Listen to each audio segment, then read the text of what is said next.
Ayun, magandang gabi mga ka-solarista. Marami pong nagtatanong sa atin, paano daw mag-grid charge sa grid using DEE hybrid inverter. So, ganito po yun, no? So, mostly sa atin, sineset up natin yung ating system work mode ng ganito. So, sa page 3, page 2, so, ganyan. So, ganitong setting, 25% sa 1 AM hanggang sa alas 12 ng gabi. Ganito ang setting. So, para ma-utilize natin lahat ang production at battery ng ating mga solar power system. So, ganyan. So, ngayon, ano ang estado ng ating sistema, ng ating system? So, yan. We have a charge of 45% at we're using 800 watts. At nag-aalala tayo, mamaya magbubukas tayo ng aircon. Nag-aalala tayo dahil maghapong nagtag-ulan. Ang naging charging lang natin ay ilan? Nagkaroon lang tayo ng charging na 12 kilowatt. 12.1 kilowatt.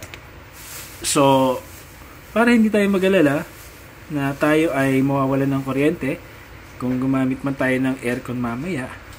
So, kailangan nating mag-grid charge. So, paano gawin ang setting ng grid charge? Ganito po yan. Dito tayo sa setting, battery setting. So, ayan ang battery setting natin. Meron tayong 30 amperes, dalawang 300 AH, so 600 AH lahat. So, ngayon, nasa 45% siya. Gawin natin at least meron tayong 90%. So, una, ayan, gawin nating grid charging ng merong check. Yan, sa second page ng battery setting. Tapos, i-identify natin ilang amperes ang i-charge natin sa ating mga battery. So, dito, naka-indicate tayo ng 60 amperes lang. So, given, hindi siya naman mabilisan. So, 60 amperes, pwede na yon. Yung iba, gumagamit 40 amperes, yung iba, 50 amperes. So, yan. Yan muna ang una nating iseset. So, pag meron na tayong check ng grid charge, so, ibig sabihin nito, pwede na nating i-impose yung charging sa grid. Paano yon? So, balik tayo sa setting, punta tayo sa work mode, sa second page ng work mode, system work mode. So, anong oras na ngayon? Ngayon ay 6:46 PM. So, hanapin natin yung kung saan siya nakapasok. So, ito, alas 5 hanggang alas 9. So, dito natin siya gagawin ng grid charge. Alas 5, yan, 17 hours hanggang 21 hours, alas 5 hanggang alas 9.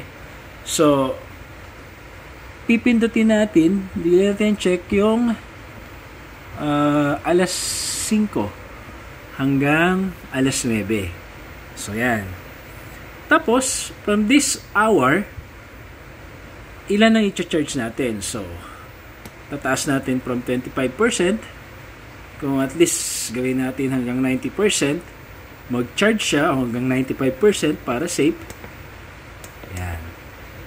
After magawa yung setting na yan, ayun, may check yung alas 5 hanggang alas 9. Yan, nakita nyo, alas 5 hanggang alas 9. Gawin natin 95%. Ibig sabihin, mag-charge yung ating battery sa grid hanggang 95%. So, i-save natin. Pagka-save natin yan, makikita natin after 60 seconds, ayun, mag-initiate ng charging. So, hihinto lang yan ng alas 9. So, matcha-charge yung ating battery. Ayan, from 45% or 44% hanggang 95% hanggang alas 9. Tapos, mag-stop na siya. Magdi-discharge na siya. Okay? So, 60 amperes. So, that is 3 kilowatt. Almost. So, ayan.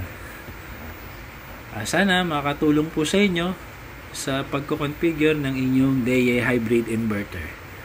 Ito po si Chris Solarista. Magandang gabi po sa inyong lahat.